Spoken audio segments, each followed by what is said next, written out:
Alô Brasil, nós estamos aqui com o poeta Altair de Oliveira. Fale um pouco para nós, Altair, como é que você surgiu no cenário poético brasileiro? Bom, Nicanor, respondendo a sua pergunta, eu acho que eu surgi aqui mesmo no estado de São Paulo, do outro lado do estado, né, em Panorama, à beira do Rio Paraná. E em seguida fui morar no Paraná, onde cresci, e desde muito cedo eu comecei a me interessar pela poesia. Meu pai é nordestino e eventualmente trazia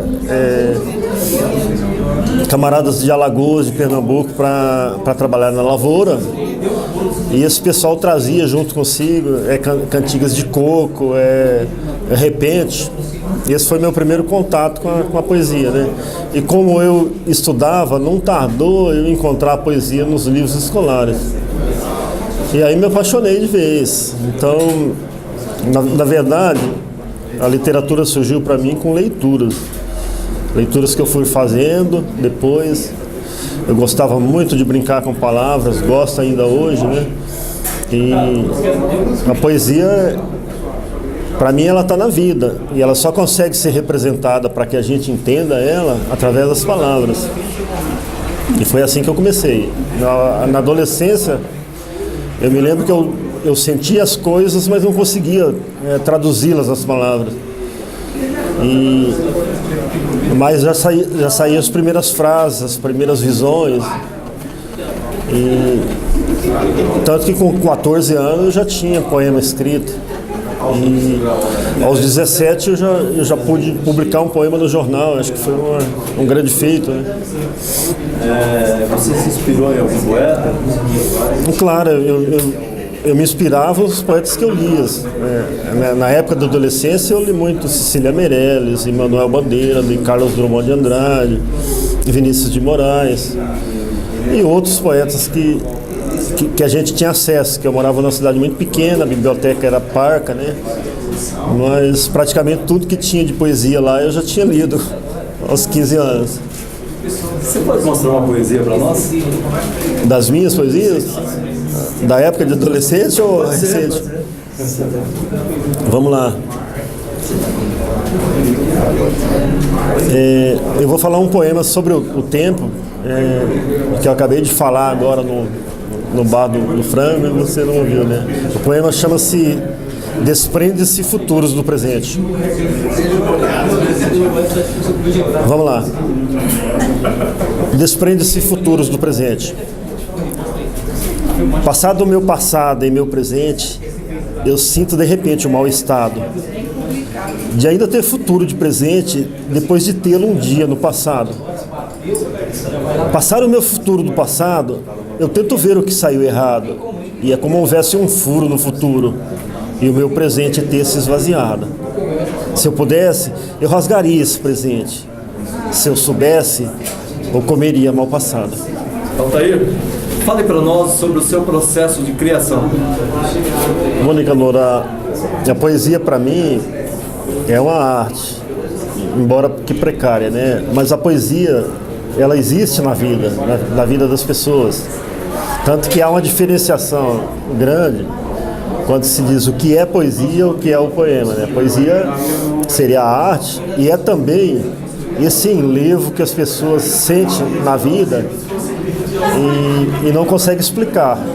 Por exemplo, aqueles embevecimentos, aquelas emoções que você fica esbabacado, que você fica indignado, que você fica enlevado e que você não tem palavras ainda para explicar. Você sente aquilo, mas não sabe como dizer. Então o poeta também sente isso como ser humano, né? A diferença do poeta e a pessoa não poeta seria que o poeta tenta explicar isso, trazer esse sentimento, trazer essa emoção para o mundo das palavras. Então é isso que eu tento fazer com meus poemas. Eu tento explicar para mim mesmo que diabos é essa emoção que eu estou sentindo, que eu não tenho palavras, que está no mundo do indizível. E quando eu consigo transcrevê-la, traduzi-las para as palavras que a gente conhece, ela fica inteligível para qualquer um, porque a minha poesia é simples. Eu escrevo com palavras simples, de fácil entendimento das pessoas. Então, é muito comum eu ver as pessoas lerem meu poema e falar assim: puxa vida, parece que você escreveu isso para mim. Mas não é que eu escrevi para ela. Ela também sentiu a mesma poesia na vida dela que eu me deparei um certo dia e fiquei intrigado.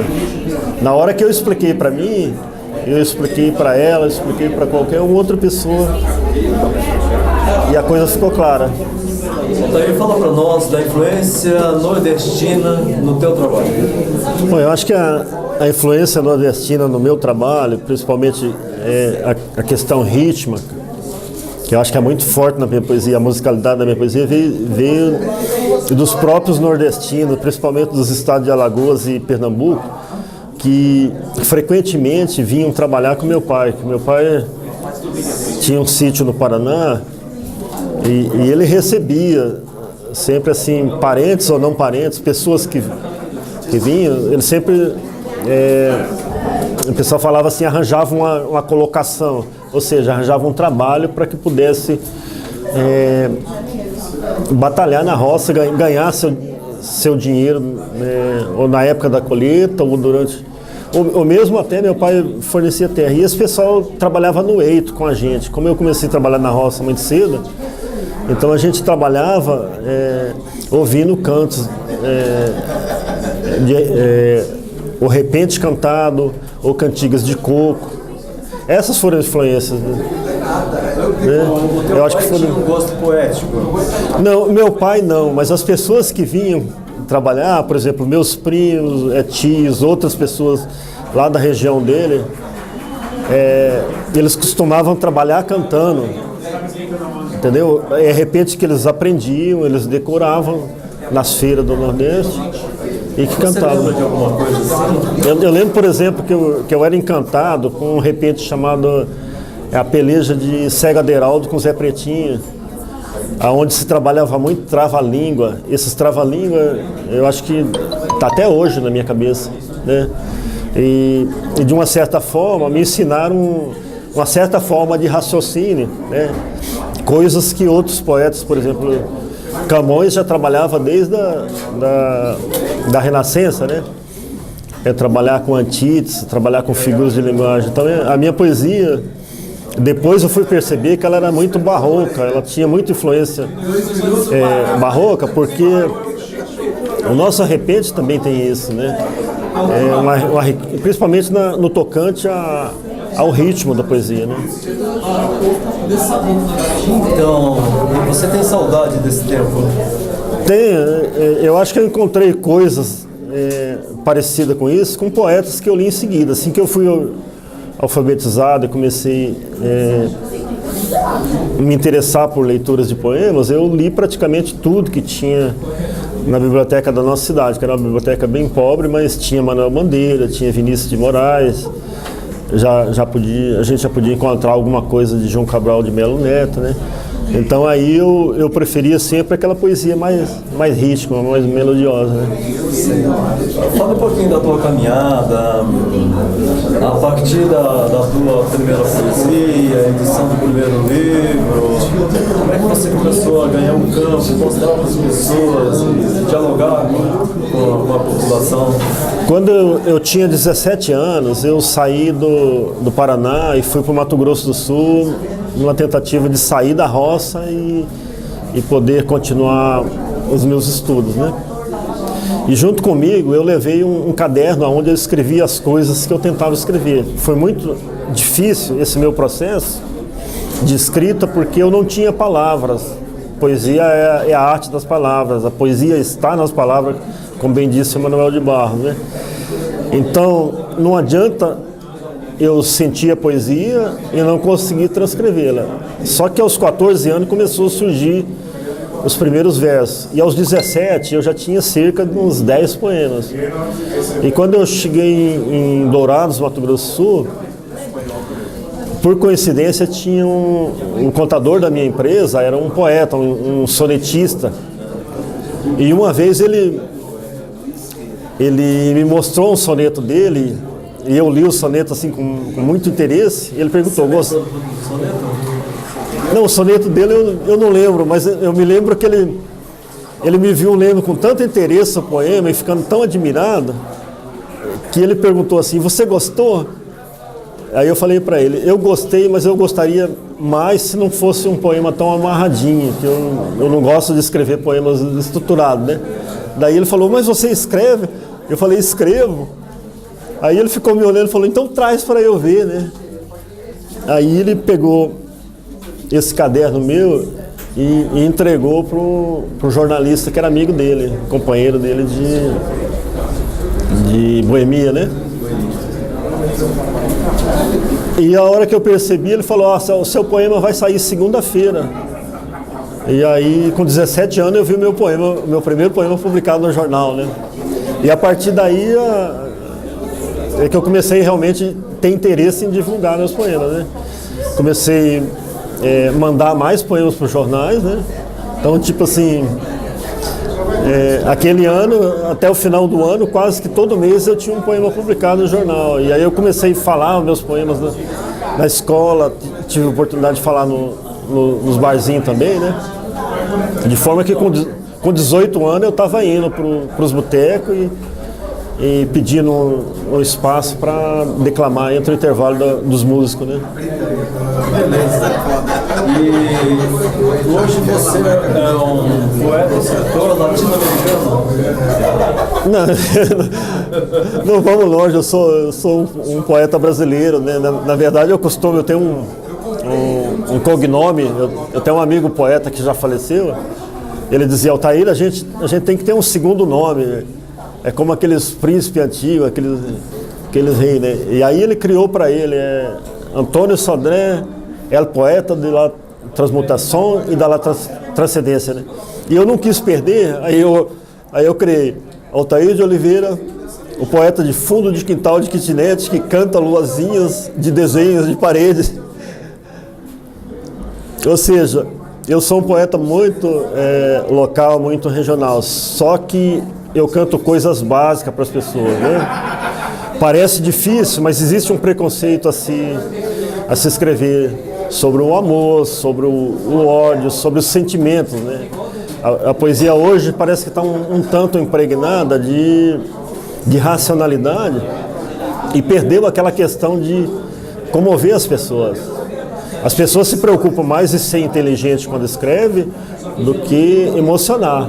E a função da arte, não só da poesia, como de qualquer arte, para mim, é emocionar as pessoas, é tocar as pessoas, né?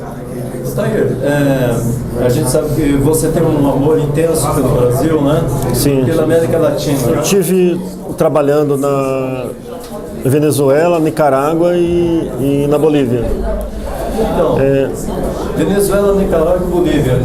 Você chegou a deixar umas marquinhas lá, né? Ficaram as marquinhas tuas. Você chegou a mostrar os teus poemas nesses países? Eu cheguei para amigos, porque eu, na verdade, eu sempre fui muito centrado nas coisas, né? Eu fui lá para trabalhar, então nas minhas horas vagas eu me interessava por literatura. Tanto que na Nicarágua especificamente eu me interessava por Rubem Darío, que foi um grande poeta nicaragüense e um grande poeta para a história da poesia, porque consta ele sendo o primeiro modernista da história da poesia. A gente fala assim, movimento modernista aqui no Brasil, da Semana de 22, só que se esquece que esse movimento modernista já tinha acontecido na Europa, né? Então foi mais um movimento importado que a gente teve, né? E quem iniciou isso foi um nicaragüense chamado Rubem Darío, que lá estava, né? Eu não entendi o nome. Rubem Darío. Rubem Darío. Você lembra o poema dele? Não lembro. Eu sei que ele tem um poema que o Drummond até trabalha no segundo poema dele, que ele dizia que uma rosa não é uma rosa, que é uma rosa. Mas ele tem vários livros escritos, né? Inclusive, Rubem Darío esteve no Brasil, no Rio de Janeiro, tentou morar aqui no Brasil, né? Porque ele queria um ambiente... Foi um poeta que floresceu na Europa, né? Ele saiu da Nicarágua para estudar na na Europa, e lá que ele floresceu o trabalho dele. Então, ele precisava de um país um pouco mais estruturado para ele praticar a sua literatura, né? Então ele morou no Chile, morou na Argentina, e durante um bom tempo ele tentou morar no Brasil. Eu acho que a gente perdeu, porque ele teria trazido boas influências para nós, principalmente ao pessoal da literatura, né, da época. Então, agora, voltando para você, fala um pouquinho desses livros que estão aí com você. Olha, esses livros são... Esse é o meu terceiro livro, foi editado, é a segunda edição dele, a primeira edição saiu em 96 e a segunda edição saiu em 2003. Eu tenho já cerca de 2.000 exemplares vendidos, né? E estou batalhando para vender ele. Esse é meu quarto livro, publicado em 2008, O Lento a Lento. Eu acho que é o livro que eu mais demorei para escrever, 8 anos, né? E esse, A Grande Coisa, foi o livro que eu escrevi depois que eu parei de trabalhar, porque eu sempre escrevi nos desvão da vida, né? Fim de semana, fim de mês, fim de ano, fim de vida, né? Então eu achava que quando eu estivesse no final da vida, não trabalhasse, eu teria direito ao meu ócio criativo. E que eu ia escrever grandes coisas, né? Uma poesia mais significativa. E aí eu percebi que quando parei de trabalhar, que a poesia para mim era difícil de qualquer forma. E aí eu acabei escrevendo esse livro, A Grande Coisa, porque tem praticamente todos os títulos dos meus livros, dos meus poemas, tem mais de um sentido, né?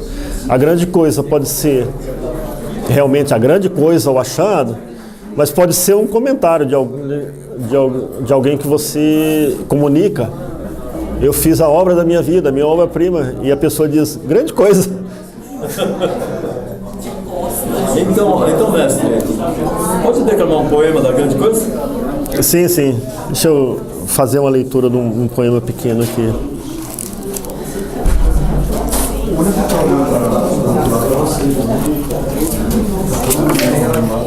Esse poema é um poema de uma estrutura arcaica, assim como o soneto ele foi criado para fazer música. É a estrutura do rondel. Eu quis trabalhar como exercício e comecei a trabalhar o mito do fogo, do brilho, né? Que a gente conhece o fogo gerado no sol e esse fogo acaba vindo para a Terra, né? Através do espaço e alimenta toda a vida que tem aqui, né? Então esse fogo na questão amorosa, eu imaginei ele como se fosse roubada pela lua, né? A lua roubaria o fogo, o brilho do sol. A amada guardaria esse brilho do sol roubado da lua, aonde o amante iria beber. Então, na verdade, é uma transcrição de fogos. E aí botei a figura do Prometeu, que era o ladrão de fogo, né, na mitologia grega. Vamos lá. O rondel enluarado. A lua guarda nos seus olhos brilho, que eu compartilho quando olho os meus, que mesmo à noite, quando sigo ao breu, vai me guiando para andar nos trilhos. Sua lembrança, eu muito cresci, me rouba o fogo como Prometeu, mas a lua guarda nos seus olhos brilhos, que compartilho quando olho os meus. Dias e dias eu vivo, eu sobrevivo, e sobre os vivos eu vivo em estribilho, nessa saudade tua que eu cultivo, para lembrar chegar os nossos filhos. A lua guarda nos seus olhos o brilho. Esse é o rondel enluarado. Não deixa de ser uma homenagem à lua, né? Você tem amor pela natureza, né? Você gosta de colocar na poesia a natureza, né? Sim, eu fui criado na roça, né? A gente tinha mata perto de casa, a gente tinha riachos limpos, né? Então fui criado com um passarinho vindo comer no quintal de casa, né? Esse contato com a natureza, para mim, sempre foi muito importante. Tanto que eu chego sempre a falar, sempre guardei um pezinho na roça, né, na beira da mata. Então, para mim, é um milagre, realmente. Assim como acontecer um poema, você transcrever um poema, eu acho isso milagroso. Você conseguir traduzir uma coisa que você está sentindo e ser entendido pelas pessoas, eu acho que, por exemplo, uma floração, tipo um pé de ipê que estava todo retorcido na frente da sua casa, de repente amanhecer florido, isso é milagroso, isso é fantástico, né? É interessante, né? As coisas começam a partir da mão, né? E do amor, né? Pela natureza, né? Acho que a natureza, ela depende de uma série de fatores, né? Mas, principalmente do equilíbrio. E aí o amor entra sim, sabe? Acho que o amor está em tudo, não tem como fugir dele. Tem até um amigo que diz que ou o poema é de amor ou ele é de desamor, né? Então, deve ter um gráfico lá que você coloca assim, o amor de um lado e o desamor do outro lado e tenta colocar a poesia no meio. Tá aí, vamos mostrar esse próximo livro. Esse livro aqui. Bom, esse livro é uma publicação da Universidade Federal do ABC sobre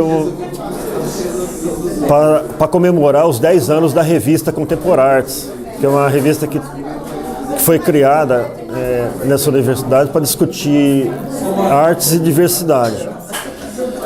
Então eu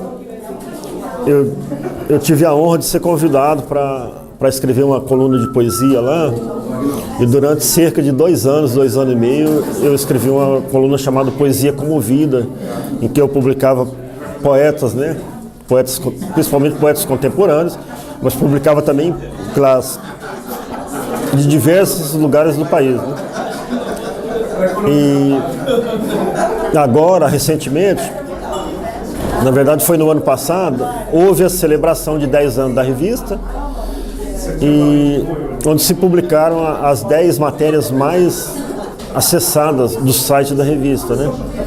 Foi um indicador que eles pegaram para conseguir reunir no livro os trabalhos que tivessem mais interesse ou que tivessem, pelo menos, sido mais acessados pelos alunos, né?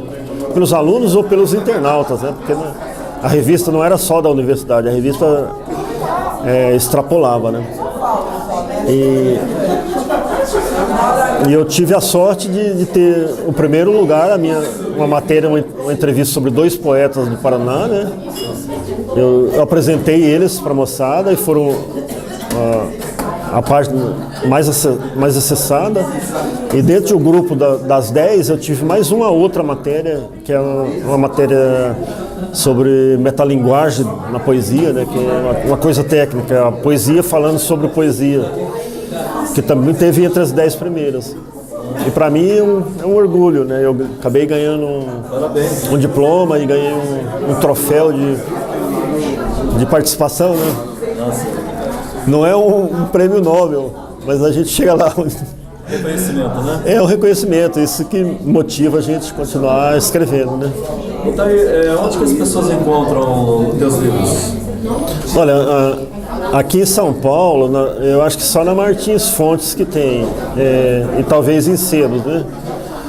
Porque a minha poesia é independente, eu não tenho um esquema de distribuição, e fica muito caro você, hoje em dia, pegar essas mega store, essas livrarias são verdadeiras mega store, para você poder vender seu livro. Eles partem do princípio que ou você é uma editora forte que consegue bancar eles, ou você não expõe nas prateleiras deles, né? Então isso é complicado. Mas você vende pela internet também? Eu vendo pela internet, está aí uma via que por onde eu mais divulgo meu trabalho é pela internet. Tem um endereço, você tem blog, site? Eu tenho uma página no Facebook chamada A Poesia de Altair de Oliveira, e tenho também blog. Eu tenho um blog chamado O Lento Alento, que é sobre esse meu 4º livro, né? E tem uma outra página chamada A Poesia de Altair de Oliveira também. como blog, né? No blog. Poesia de Altair. E no Facebook eu tenho cerca de quase 2.500 seguidores na minha página, né? Beleza. As pessoas que quiserem contato com você, é só entrar no Facebook? Entra no Facebook, aí vai poder deixar mensagem lá, vai poder pegar meu e-mail e entrar em contato. Você está disponível para palestras? Olha, dificilmente, teria que conversar, porque eu não sou muito fã de falar sobre poesia, né? Eu tenho dificuldades a enfrentar grandes públicos. Sei. Mas sendo convidado para declamar duas poesias, você... Não, a poesia, eu acho que eu comecei falando poesia nos botecos e foi uma coisa que eu sempre enfrentei. Ainda hoje eu tenho medo de falar os poemas, né? Porque se acaba se emocionando e tem duas frentes de emoção, né? A sua com o poema e a emoção do ambiente. Se o ambiente não estiver legal, o poema não sai. Então há essa sensibilidade que me dificulta as coisas, né? Como é que você sente, assim, saber que você está espalhando sementinhas, né? Através dos teus poemas, as pessoas reconhecendo o teu trabalho? Olha, eu acho que quando eu consigo despertar uma pessoa para ler um livro de poesia, isso é um grande milagre. Tendo em vista a situação que os programas de incentivo à leitura foram feitos no Brasil até agora, né? A gente teve pouca coisa andou, né? Então, o nosso público leitor no Brasil hoje, eu te diria que é menos do que 5 ou 10 anos atrás, tá? Então, o que dá a impressão para a gente agora é que está diminuindo o número de leitores. Se diz muito que as pessoas passaram a ler na internet. O que eu diria, não é verdade. Se for um poema, um conto, um texto pequeno, as pessoas leem, principalmente se vier no vídeo, que alguém fale para elas, leia para elas, sabe? Mas pegar um texto, por exemplo, de 100 páginas, 200 páginas para ler na internet, eu não conheço ninguém que tenha feito isso. Que mensagem você deixa para os poetas, para os seguidores? Eu não sei se eu tenho seguidores, eu tenho amigos, eu costumo falar que meus leitores são meus amigos, né? Ou parentes meus, né? Mas são gente muito boa, meus leitores eu considero assim uns gatos pingados de ouro, né? Aqueles gatos que... Mas são os gatos pingados, são as pessoas maravilhosas. Graças a Deus eu tenho leitores espalhados pelo Brasil inteiro, né? Até estados pequenos, tipo Rondônia, Acre, eu tenho leitores, né? Eu posso falar. Que são meus amigos, não deixam de ser meus amigos. Mas eu diria o seguinte, que a poesia vale a pena. Como qualquer outra arte, ela é meio inútil. Não tenta procurar utilidade na poesia. Mas procura um bem-estar, porque se você conseguir... A poesia está muito ligado à tua leitura de alma, sabe? Você vê uma coisa que te toca, ela está falando com sua alma. Você não tem palavra, porque de repente a tua alma, o teu subconsciente ainda não conseguiu entender, traduzir isso.